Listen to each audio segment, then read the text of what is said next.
একদম ঠিক নয় মা, একদম ঠিক নয়। এগুলো আমরা মেনে নেব না। তোমার ছেলে একটা কোথা থেকে মেয়ে বিয়ে করে নিয়ে আসবে যার কোনো জাত চালচুলো কিচ্ছু নেই, তা আমরা কখনোই মেনে নেব না।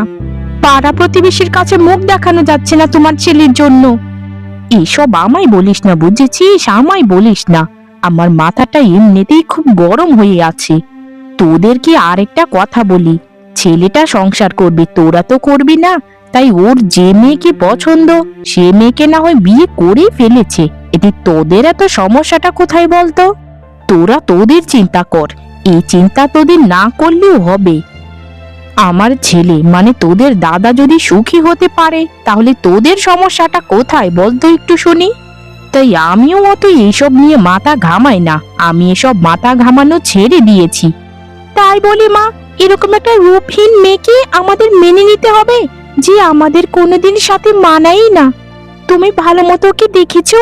ছি ছি ছি ছি ছি, গ্রামের মানুষজন তাকে দেখে তো খুব কটু কথা বলছে, আর আমরা তো রাস্তা দিয়ে যেতেই পারছি না। মাকে এসব বলে কোনো লাভ নেই, বুঝেছিস? কোনো লাভ নেই। না হলে মা এরকম অবিচার অনাচার দেখে এভাবে মুখ বন্ধ করে রাখতো না, কিছু একটা প্রতিবাদ করতো। এই সংসারে চেয়েছিলাম একটা সুন্দরী বৌদি হবে, কিন্তু এরকম একটা কালী বৌদি আমি কোনোদিনই চাইনি। নিজের ঘরে যদি এরকম শত্রু থাকে তাহলে বাইরের মানুষ তো বলবেই। আর তোর বৌদি কালো হোক অথবা ফর্সা, এতে এত সমস্যা কি রে মানুষের? নিজের ঘরে ঠিক করতে পারছি না, আবার বাইরের মানুষকে ঠিক করব।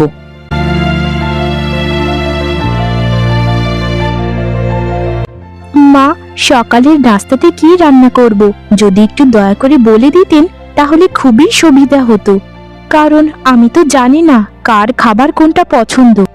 এই যে এই যে চলে এসেছি প্রথম দিন থেকেই ন্যাকামো করতে গো, ন্যাকামো করতে। তা তুমি কি রান্না বান্না কিছু জানো না নাকি?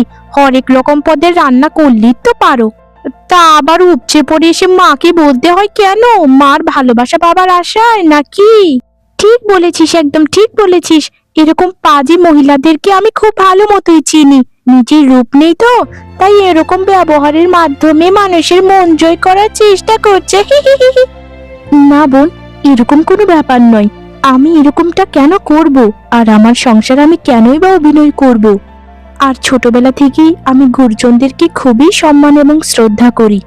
আর আমার পছন্দে যদি খাবার রান্না করি তাহলে তো কারোর পছন্দও না হতে পারে, কারণ সবার পছন্দ এক নয়। ছোট লোকের মেয়ে বলে কি, হা হা হা হা হা। বাপের বাড়িতে যখন ছিলে তখন বোধহয় এক বেলাও ঠিকঠাক খেতে পারতে না, শ্বশুর বাড়িতে এসে খুবই রান্না গজিয়েছে, তাই না? চল চল, এখান থেকে আমরা চলে যাই অসভ্য মহিলাদের কাছ থেকে। ওদের কথায় কিছু তুমি মনে করো না বৌমা, ওরা ছোট থেকে একটু উগ্র স্বভাবের, মানুষকে একটু আপন করতে খুবই বেশি সময় নেয়। দেখবে আস্তে আস্তে সব কিছু ঠিক হয়ে যাবে বৌমা, তুমি একটু ধৈর্য ধরে ওদের শুধু মন রক্ষা করে চলতে থাকো।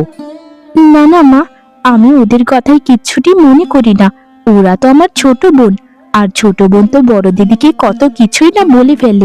আপনি থাকুন মা, আমি যাই রান্নাটা গিয়ে চাপিয়ে ফেলি।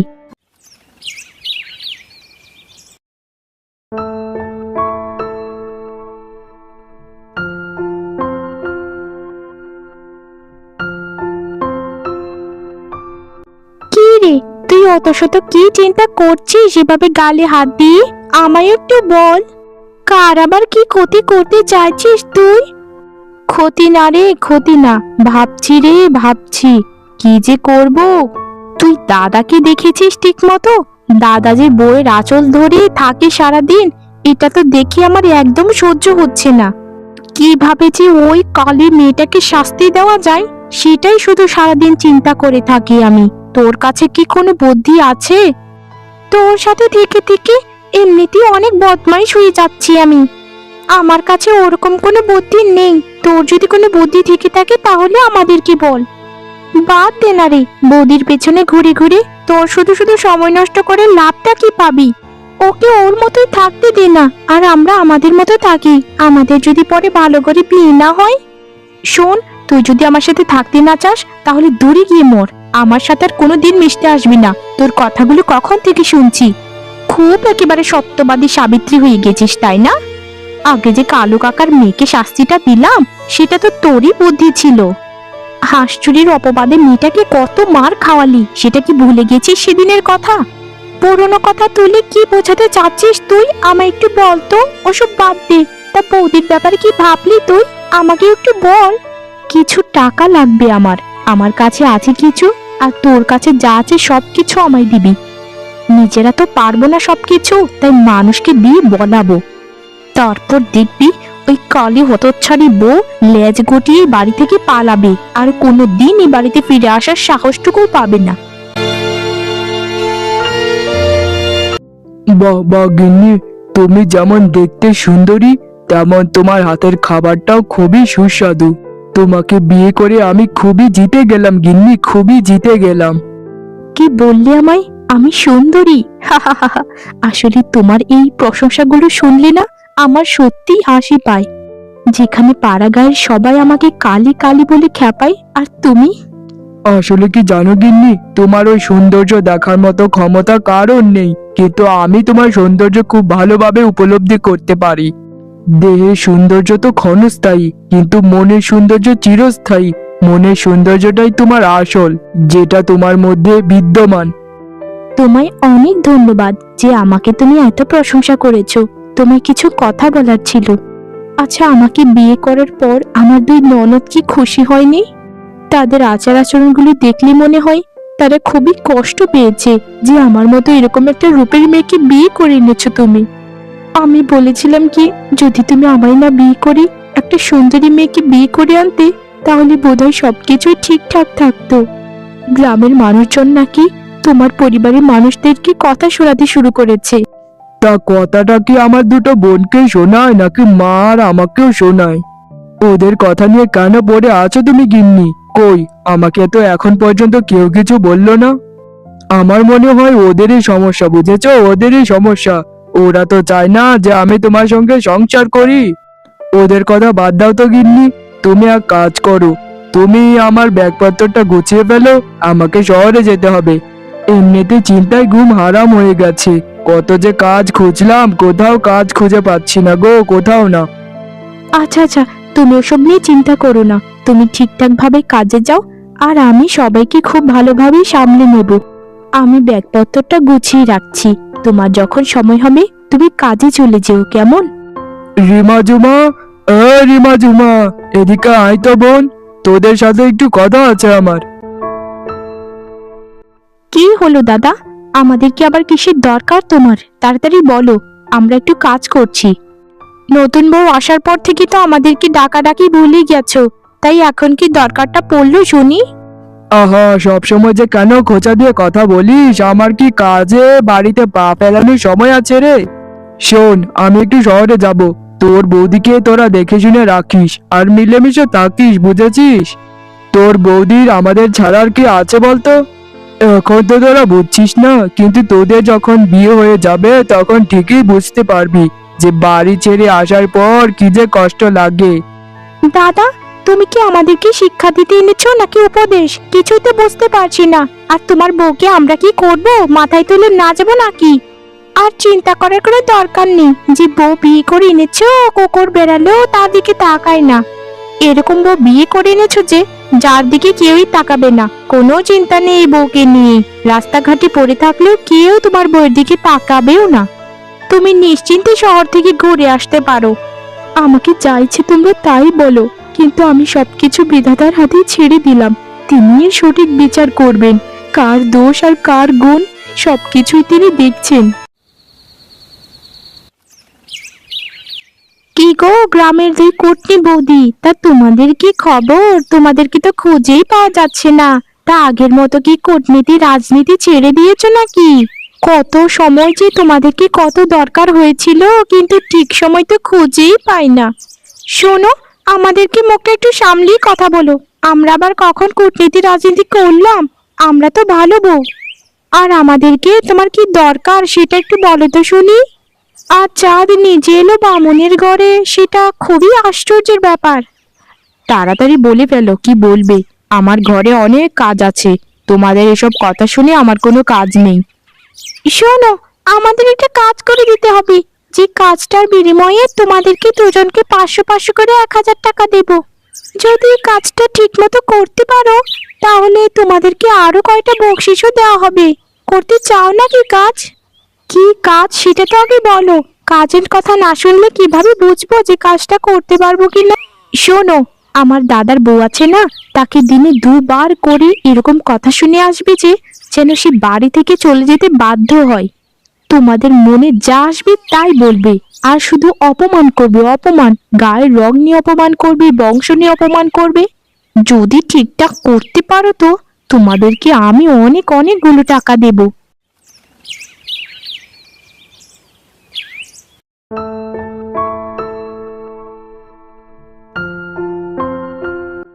আপনাদেরকে আমি ঠিকমতো চিনতে পারছি না। আপনারা কি বলুন তো দিদিরা? আর বসুন না, বসে কথা বলি আমরা। কি কথা বললো রে? তুই কি দেখেছিস রে আমাদের সাথে কি কথা বললো মাত্র? তাকে তো কালো চোখে দেখাই যাচ্ছে না। সামনে একটা কালো ভেড়ার মতো কি বসে আছে, সেই বোধহয় আমাদেরকে কিছু বলেছে নাকি রে? হা হা হা হা হা। তা বলি, কাজের মেয়ে তুমি কি এবারের কাজের মেয়ে নাকি গোয়াল ঘরের কোনো গরু অথবা ভেড়া? তোমাকে তো দেখাই যাচ্ছে না, এই গায়ের রং এত কুৎসিত কেন রে বাবা? হা হা হা হা। আর বলিস না রে, ওই কিছুদিন আগে একটা এরকম মেয়ে ওই পাশের গায়ে ছিল রে। কিছুদিন আগে কিছু বাচ্চা কালো কুকুর মনে করে তাকে পিটিয়ে মেরে ফেলেছিল। এত কুৎসিত ছিল দেখতে। হা হা হা হা হা। তা বলি, তোমাকে যে কিছু প্রশ্ন করা হয়েছিল, তুমি কি কাজের মেয়ে নাকি গবাদি কোনো পশু? এইসব আপনারা কি বলছেন দিদি? মানুষ আবার গবাদি পশু হয় কি করে? আমি তো এবারের বউ, আর আমার নাম রমেলা। আপনাদের সাথে তো আমার কোনো শত্রুতা নেই, কেন শুধু শুধু আমাকে এসব বাজে কথা বলছেন? শোনো, আমরা তো তোমার সামনে সামনে এসে বলছি, গ্রামের মানুষ তো এর থেকে ওরা খারাপ কথা বলে। আর তোমার স্বামীর ব্যাপারে জানো কিছু? সে বাড়িতে তোমার সাথে ভালো আচরণ করে, আর বাইরে শহরে একটা মেয়েকে বিয়ে করে সংসার পাতি করছে গো। হা হা হা হা। আমার স্বামী যদি এরকম করতো আমি মরেই যেতাম।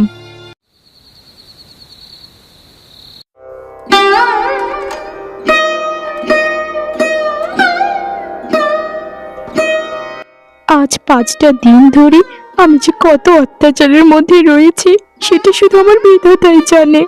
সারাদিন 2 ননদের অত্যাচার, আর বাড়ির মানুষ দুবেলা করে আমাকে বাজে কথা বলে যায়। ঘর থেকে ভয়ে বেরোই না, তবু ঘরে এসে আমাকে কটু কথা বলে যায়। আমি কোথায় যাব বিধাতা? আমি কোথায় যাব? আর কেন ওরা আমাকে পাগল বানিয়ে ফেলছে? আমি কি ক্ষতি করেছি তাদের? আর আমার স্বামী নাকি সত্যি শহরে বিয়ে করে ফেলেছে। এটা কি সত্যি? কিন্তু সত্যি না হলেও অবিশ্বাসের মতো তো কিছু নয়। যার ঘরে আমার মতো এরকম একটা কুৎসিত বউ আছে, সে তো বিয়ে করতেই পারে। আমি অপমানায় সহ্য করতে পারছি না, আর সহ্য করতে পারছি না। কাল ভোর হোক, ভোরের দিকে এই বাড়ি থেকে চলে যাব আমি। আর থাকবো না এই বাড়িতে, আর থাকবো না।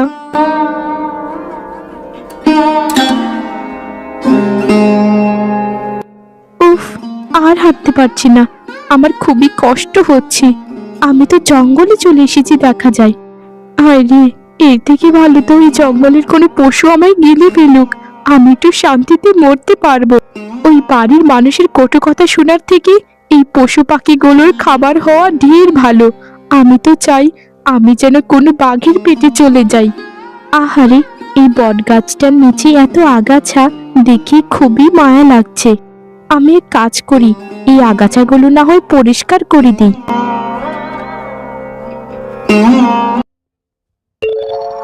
কে তুমি দয়ালু মেয়ে? তোমার দয়া দেখে তো আমি খুবই খুশি হলাম। আমার সামনে দিয়ে কত কাঠুরে কত বউ যায়, কিন্তু কেউ তো আমার দিকে ফিরেও তাকায় না। তুমি আমার গায়ের আগাছাগুলো পরিষ্কার করে দিলে। আমার খুবই শান্তি আর আরাম লাগছে। আসলে তোমার মতো ভালো মনের মানুষ এই জগতে খুব কমই আছে। গাছ কথা বলছে, এ কি আশ্চর্য! কিন্তু গাছ, আমি তো খুবই খারাপ মানুষ, না হলে আমাকে কেন মানুষ কটু কথা বলে বাড়ি থেকে বের হয়ে যেতে বাধ্য করেছে? কেন আমাকে সবাই কালো কালো বলে অপমান করেছে? কেন আমি কেন গ্রামে যেতে পারছি না? সবাই তোমাকে ভালোবাসে বন্ধু, সবাই। তোমার দুই ননদের ষড়যন্ত্রে এগুলো হয়ে চলেছে। আমি চাই যেন তোমার মনের মতোই তোমার মুখ আর শরীরটাও সুন্দর হয়ে যাক। আরে আরে, এ কি আশ্চর্য গাছ বন্ধু! আমি তো খুবই রূপবতী হয়ে গেলাম। আমি তো নিজেকে দেখে নিজেই চিনতে পারছি না আমি এতটা সুন্দরী কি করে হয়ে গেলাম। তোমায় অনেক ধন্যবাদ গাছ বন্ধু। তোমার এই ঋণ আমি কোনো দিন শোধ করতে পারবো না, কোনো দিন না। এখানে তোমার পুরস্কার থেমে নেই। তোমাকে আরেকটা জিনিস দেব, যেটা তুমি পেলে সারা জীবন অভাবী হবে না। এই নাও, তোমায় একটা জাদুর গামছা উপহার দিলাম। এই গামছা হাতে নিয়ে তুমি যা চাইবে তাই পাবে। সুন্দর সুন্দর শাড়ি, সাজগোজ, ভালো খাবার দাবার, সবকিছু। তুমি অনেক ভালো, অনেক। তোমার এই ঋণ আমি কোনোদিন ভুলতে পারবো না গাছ বন্ধু। তুমি ভালো থেকো, সারা জীবন ভালো থেকো। তুমিও ভালো থেকো বন্ধু, তুমিও ভালো থেকো। আরে আরে, এ কি আশ্চর্য! তুমি এত সুন্দরী আর রূপবতী কি করে হয়ে গেলে? আমি তো তোমায় চিনতেই পারছি না। এটা কিভাবে সম্ভব? তাড়াতাড়ি বলো আমায়, তাড়াতাড়ি বলো বলছি। সত্যি তো বৌমা, তুমি তো খুবই সুন্দরী হয়ে গেছো। তুমি তো মনে হচ্ছে পৃথিবীর সব থেকে সুন্দরী নারী হয়ে গেছো। এই সব কিছু হয়েছে ওই গাছ বন্ধুর জন্য। গাছ বন্ধু যদি আমায় সাহায্য না করতো, তাহলে কোনোদিন আমি এরকম হতে পারতাম না। কিসের কাজ বন্ধু? কোন কাজ বন্ধু? তাড়াতাড়ি আমাদেরকে সবটা ঘটনা খুলে বলো বলছি, তাহলে কিন্তু তোমার গর্দান নেবো আমরা। তাহলে শোনো।